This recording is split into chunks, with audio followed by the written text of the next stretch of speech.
RG one GM కార్యాలయం ఆవరణలో సోమవారం మధ్యాహ్నం మాజీ స్పీకర్ దుద్దిల శ్రీపాదరావు జయంతి వేడుకలను ఘనంగా నిర్వహించారు.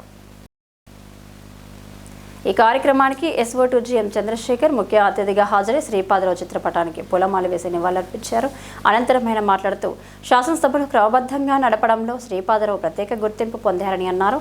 సభ్యుల మధ్య న్యాయంగా వ్యవహరించి స్పీకర్గా మంచి పేరు సాధించారని తెలిపారు. శ్రీపాదరావు గారు అజాత శత్రువు అందరికీ తెలుసు. ఎందుకంటే చాలా సౌమ్యుడు, ప్రజలలో కలిసి తిరిగినటువంటి మనిషి. మన ఉమ్మడి ఆంధ్రప్రదేశ్లో స్పీకర్ పోస్ట్ అనేది చాలా ప్రెస్టీజియస్ పోస్ట్ ఉండేది. అలాంటి స్పీకర్ పోస్ట్ని చాలా విజయవంతంగా ఎలాంటి కాంట్రవర్సీస్ లేకుండా 100% ఫుల్ఫిల్ చేసినటువంటి మేధావి శ్రీపాదరావు గారు. మంచి విద్యావేత్త, లా చదువుకున్న అతను, సమాజం పట్ల అవగాహన, రాష్ట్రం పట్ల అవగాహన, ప్రజల సమస్యల పట్ల అవగాహన ఉండి ప్రజలతో మమేకమైనటువంటి ఒక గొప్ప లీడరు.